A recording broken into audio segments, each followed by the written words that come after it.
So, quick question. What's the next holiday? Earth Day. Earth Day. It's on the poster back there at the back of the room. Orientation for those of us who are disoriented. Earth Day. So actually, tomorrow is the 45th anniversary of Earth Day. It's a movement that began at a time when air pollution in this country was commonly accepted as the smell of prosperity. Environment was a word that appeared more often in spelling bees than on the nightly news. And although mainstream America remained fairly oblivious to environmental concerns, the stage had been set for a change with the publication of Rachel Carson's Silent Spring, a bestseller, sold more than 500,000 copies in 24 different countries. Earth Day 1970 benefited from a kind of an emerging consciousness. Much anti-war sentiment was present at that time, and it was a way in which to allow many people from diverse backgrounds to come together to speak about the environment, the concerns about the environment. And that first Earth Day actually led to the creation of the U.S. Environmental Protection Agency, the Clean Air Act, the Clean Water Act, and the Endangered Species Act. So, 45 years later, what's the evolutionary imperative of our times? Some would say that what's required now is that we journey from seeing the world out there, alien from us, to directly knowing our intimacy with all things. So, intimacy with all things, kind of a consciousness that we're talking about here. And I had the experience a couple of days ago of talking with my daughter, who is living in Rwanda, has been living there for almost 2 years, and this week she's in London, and she's there with her Rwandan colleague, another nurse who was assigned to work with her at a hospital in Rwanda. They are there attending a conference, and for him, there's a huge shift in consciousness. He took his first plane ride. He had his first hot shower this week. He saw people congregating. He asked what they were doing. They were assembled in protest against the marijuana laws in Britain. And he couldn't believe that they were able to be so vocal and express exactly how they felt without any repercussion. So, what is our journey from this shift of a dualistic consciousness, me, you, us, them, here, there, to an awakened awareness that recognizes that nothing is apart from anything else? And ultimately, nothing, past or future, is apart from our deeper nature. If we harm somebody, we harm ourselves. If we pollute or destroy, we do likewise to ourselves. And unlike any other time in human history, if we only look out for ourselves or our tribe at the expense of everyone else, we will further precipitate the catastrophe of our collective demise. And to understand this is to enter some kind of ethic of interconnectedness. And in the spirit of interconnectedness, and for the sake of the well-being for the next 7 generations, I'd like to dedicate this talk tonight to the unborn, to those future beings who have yet to be born, but in whose lives we play a powerful role in determining their life. We are their ancestors. The way that we define and delimit the self is arbitrary. We can place it here between our ears and have it looking out through our eyes. Or we can widen it to include the air that we breathe. Or at other moments, we can cast the boundaries out even further to include the oxygen-giving trees, the plankton, our external lungs. And beyond them, the web of life in which we are all sustained. In some traditions, we hear of a wonderful web or a net, Indra's net, as it's called, that stretches out infinitely in all directions, and at each junction of that net, there is a glittering jewel. And if we look closely at any one of those glittering jewels in Indra's net, we discover that in its polished surface are reflected all the other jewels in the net, infinite in number. And not only that, but each of the jewels reflected in this one jewel is also reflecting every other jewel in the net. So that there's an infinite reflecting process occurring, not unlike the interconnectedness of the universe.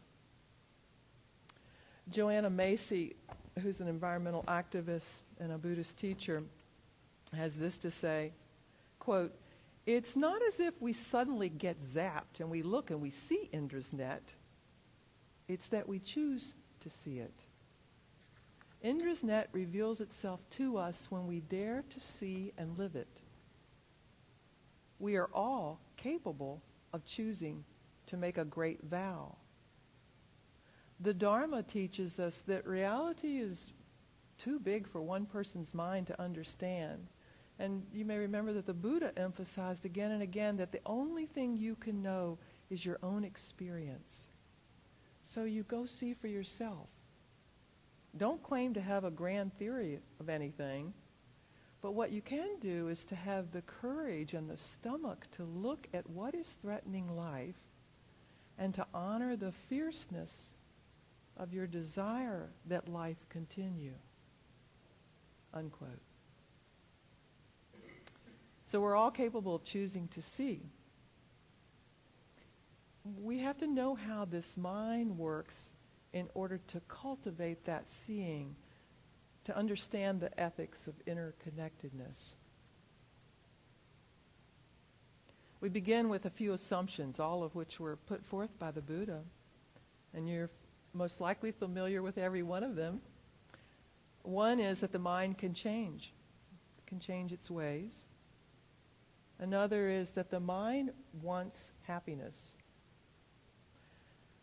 The mind has the power to do the necessary work to change, to create happiness.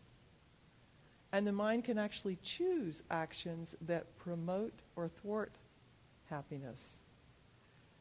So there can be a training here. The mind can be trained to awaken, to see the cause of suffering, and to bring those causes to an end. Even though the Buddha's primary focus was on the mind, he didn't really define what the mind is. He said if you define yourself, you set limits. So instead, focus those assumptions on what the mind can do. The mind has a knowing nature. It's able to see things clearly, inside and out. The mind is neither good nor evil, but it's what knows good and knows evil. It's what does good, does evil. In one sutta, the Buddha is speaking to a group of monks, and he says this about the mind. Luminous is the mind, and it is defiled by incoming defilements. So, let's start with the luminous part. Luminous mind is like the sun, shining brightly radiant, shimmering, glowing. So the mind's both luminous and it's impacted by defilements. Well, what are they? The Pali word for defilements is kilesa. And they are afflictive mind states like fear, anger, anxiety, restlessness, depression, clinging, doubt, ignorance. The list goes on and on. But we can boil it down to three. The three roots of all of these afflictive mind states are greed, hate, and ignorance or delusion. What we need to understand about these defilements, these kilesas, are that they are passing. They come and they obscure the mind's radiance, its wisdom, like clouds drifting along and obscuring the sun. Our job, where we focus our energy, is to shrewdly analyze these clouds, to discover how does the mind create suffering for itself. We'd like to think that everything we do is for the sake of our happiness, for the sake of our well-being. And yet we end up doing things that cause suffering, both for ourselves and for those around us.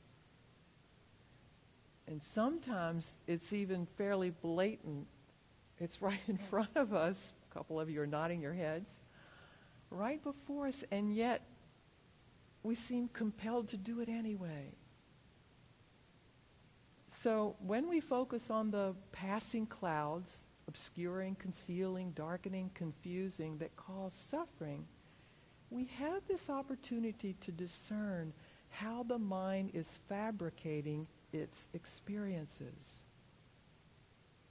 This process of fabrication is going on all the time, right before our eyes. And yet part of the mind chooses to ignore it. We tend to be more interested in the experiences that result from that fabrication, the physical, mental, emotional states that we want to savor and enjoy. It's a primary reason why we practice concentration, why we develop some mindfulness of the moment, because it can be a stronghold. It's a place where we can see our minds in action.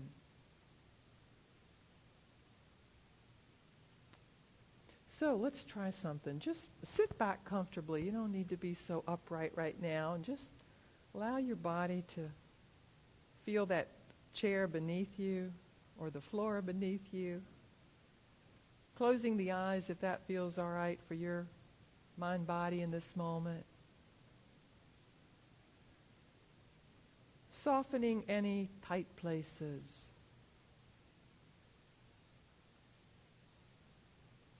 And just begin by noticing the breath, staying with the breath. And if other issues come up, just fend them off for a bit, to the extent that you need to in order to create a space. Come back to wherever the breath feels comfortable in your body. The mind feels at ease. A sense of well-being with the breath.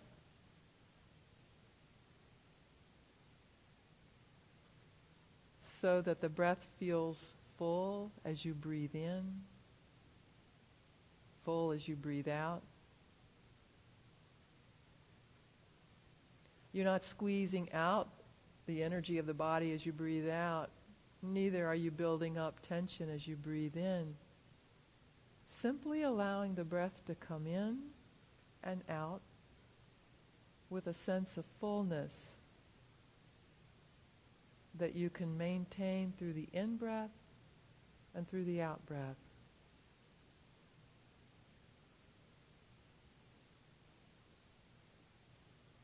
Let that sense of fullness spread through the body.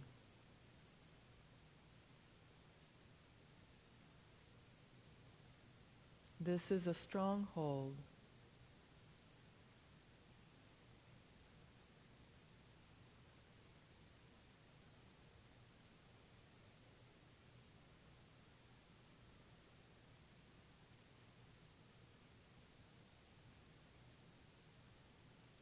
Perhaps you're aware of a movement in your mind, maybe a thought or a feeling arising.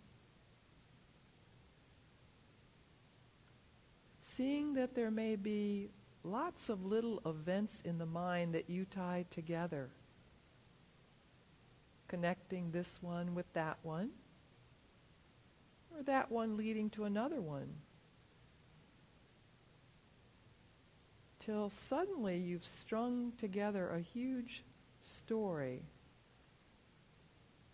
Narratives that connect this event with that feeling, or that feeling with this event,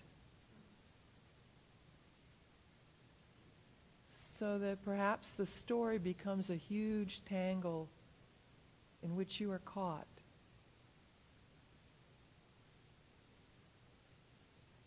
So pausing once more, relaxing the body,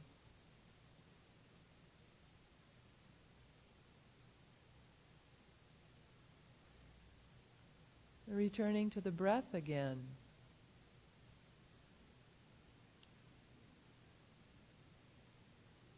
A sense of fullness on the in-breath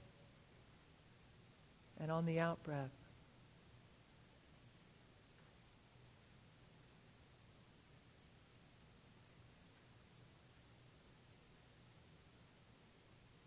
It's from this position, this stronghold of concentration, that we begin to do the work of insight.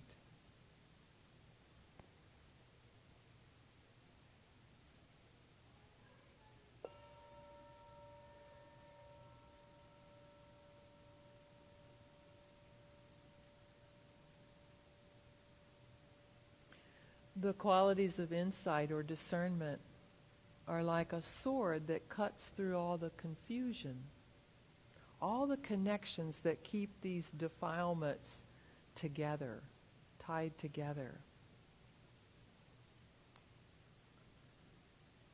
The nature of insight is to see things, to understand more clearly something about this cloud that's obscuring, to see whatever story has been fabricated by the mind.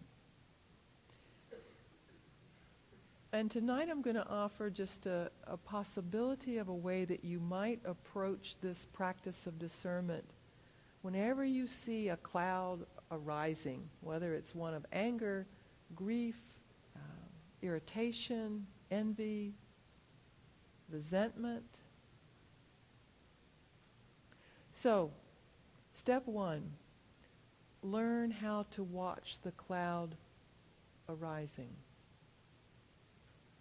Step two, watch it pass away. Step three, look for what is the gratification of thinking your story. Step four, look for the drawbacks of maintaining your viewpoint. Step five, learn to see the release, the escape from that thought world, that habit pattern, that fabrication. So if we look more closely at step one, we realize that we're learning simply how to see when the first little bit of that cloud arises, whether it's simple irritation or frustration, or whether it's big, it's a fear, it's anxiety. And the step two, watching it pass away, we learn to see these clouds simply as events that come, arise, and they go. This is a way that we gain some distance from them. So a story arises, the mind is fabricating something. We don't want to jump into that story. We want to see it for what it is. It's been described as like driving past a drive-in theater, and you look up on the screen and you see images up there, and if you allow yourself to be drawn into the story, the images that are there, you might drive off the road. But if you can see that those images are simply light flashing on a screen, color, then you don't get sucked in. And it may help you dismantle any reality that you give to the film in your mind. So, in the mind, we often give all kinds of trust and reality to the thought constructs that are going on. If we can see them simply as events, little firings of the brain synapses, then we can cut through a compulsion to get involved in that particular storyline again and again. And we begin to see the construction that goes into maintaining that story. And particularly, it's helpful to be able to see two things about the way it's constructed. And these are actually the steps in 3 and 4 that I mentioned. So step 3 is what gratification do you get out of the thought world? So we acknowledge that oftentimes it causes us some suffering, and yet there must be something happening there that allows us to get caught. Otherwise, we wouldn't indulge it. So see if you can begin to look for, is there some gratification there with that story? Step 4, to look for the drawbacks. If you stick with that thought world that's arisen, what's it going to do? Where is it going to lead you? Some of the drawbacks you might see immediately. You might feel tension coming up in your body, a sense of dis-ease that arises both mentally and physically as you create and consume that thought world. And some of the drawbacks may happen later, but we learn to look for both kinds. Step 5 may be the most difficult step, and that's learning how we can escape from or find release from that thought world, that pattern, that habit. Sometimes, if we can simply see the arising and the passing away of the thought world, that's enough to undercut any reality or any trustworthiness that we may have in that story, and it'll go away. Other thought worlds are more compelling. We look carefully to see, is there gratification being there, or are there drawbacks? And we have to use our imagination. Because sometimes the old patterns are so ingrained that it's easier to suffer than to see the truth. Yeah, I see smiles around the room. Easier to suffer than to choose to see the truth. Joanna Macy says we can choose. We often find ourselves clinging to the comfort of our stories despite the suffering. So it's not just a passive process of watching the arising and watching the passing. We have to get in there and see where in the mind is the little voice telling you that you've got to believe in this narrative, that you can't do it any other way. And that voice often repeats its message again and again. Sometimes that's why we call it a compulsion. A lot of these compulsions may come from the fact that we cannot imagine another way of reacting to a particular memory or a particular idea. Our imaginations are limited in this context, and sometimes a little dishonest. So to break out of those limitations and to shake out the dishonesty, we've got to consciously think of other ways of reacting, responding. You may hear a voice say, well, I've got to get upset when this memory comes along, because if I don't, people are going to walk all over me. They're not going to give me enough sympathy. They may not understand me. This is how I am. I need to get upset because this is how it is. This is terrible. This is how it's always been, and it's how it's always going to be. And it's awful. When you hear those voices, put question marks next to those comments. Check to see what other voices are coming up. And put question marks next to them as well. The simple act of questioning reminds you that there is an alternative. Ask yourself, does that have to be true? What if the opposite were true? Just that much can be enough to jolt the imagination to begin to think in other ways, to get out of the rut of that particular defilement. Whether it's greed, delusion, anger, lust, fear, pride, jealousy, name your favorite visiting defilement. What's the cloud that obscures the wisdom within you?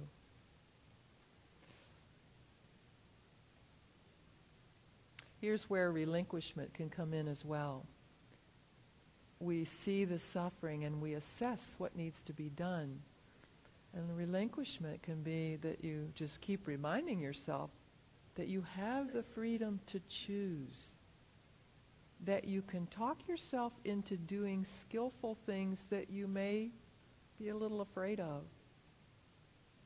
Or abandoning the unskillful ones, even the ones that you like. The main thing about this practice, and all practices, that you're the only one who knows what's happening, what's closing down, what's opening. You're the only one who knows when you're opening and when you're closing. And you're the only one who knows when you're using things to protect yourself and keep the ego together. And when you're opening and letting things fall apart a bit, letting the world come as it is, working with it rather than struggling against it. And when you open to seeing, you learn how to cut through, to uproot the defilement. You see it arising, you see it passing, you see its gratifications, its drawbacks, and you see the release from it. And this practice begins to free the mind's old habits of creating suffering for itself. And when we're equipped in this way, when we practice in this way, we can take on the really essential task in life, which is to free ourselves from this suffering.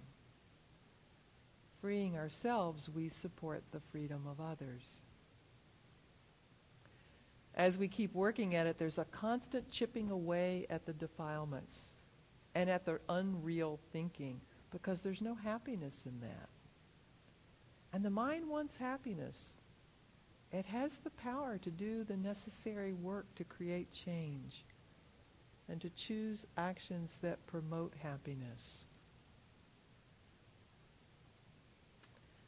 Ayakima, another Buddhist teacher, writes about this, and this is what she says. The only thing we need to do is to get to reality. Then when we do, we will find that loving ourselves and loving others is a natural outcome of that. Because we are concerned with reality. And that's the heart's real work, to love. But only if we've also seen the other side of the coin in ourselves and have done the work.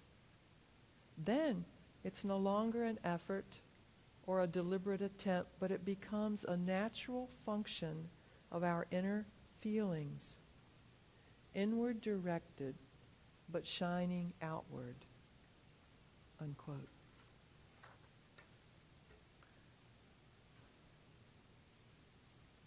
In honor of the earth, in honor of all beings who in the past and right now, are dedicating time and effort for the well-being of the planet, we close with a dedication to future beings. So again, just relax, close your eyes.